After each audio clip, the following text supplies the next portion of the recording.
Outlaws on wheels. Three muscle cars that broke every rule. Not every muscle car followed the rules. Some were born rebels, too wild, too loud, and too fast for their own good. These machines didn't just push the limits, they shattered them, leaving behind stories of danger, rebellion, and raw American power.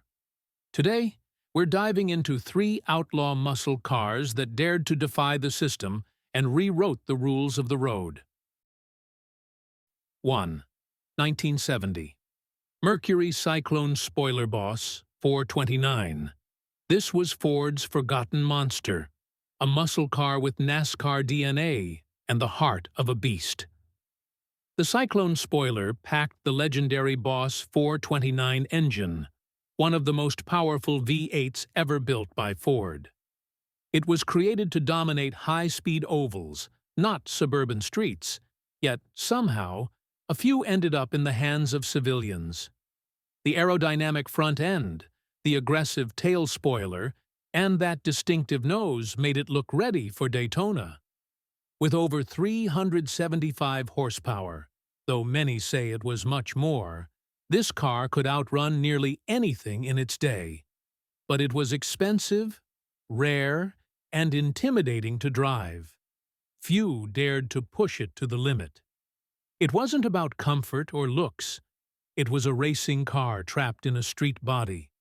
Its deep rumble echoed rebellion, a sound that made the weak back off, and the brave grin. The Cyclone spoiler didn't play by the rules of the 1970s emissions era. It laughed at them. Today, it's a ghostly legend, one of the few muscle cars that truly blurred the line between street and track.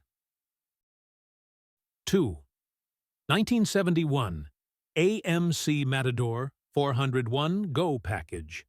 The AMC Matador might not sound intimidating until you see what hides beneath. Equipped with the Go package and a 401 cubic inch V8, this underdog delivered shocking performance. AMC wasn't a giant like Ford or Chevy, but they had attitude, and the Matador proved it.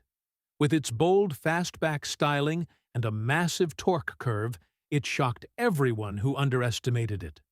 On the street, it was an outlaw's delight, raw, loud, and wild to handle. It didn't care about luxury or refinement. It cared about beating Mustangs and Chevelle off the line.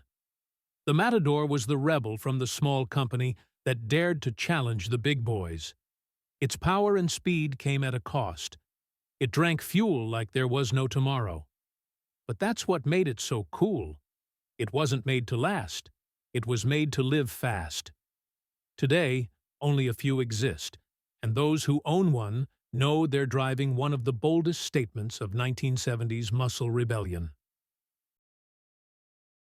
3. 1972. Pontiac Ventura Sprint 350 HO. This car was Pontiac's hidden troublemaker. Light, compact, and secretly powerful. Most saw the Ventura as a mild-mannered economy car, but the Sprint 350 HO changed everything. It packed a high-output V8, special suspension tuning, and aggressive striping that warned, this was no grandma's ride. The Ventura Sprint was born during the muscle car decline, when insurance and emissions were killing performance.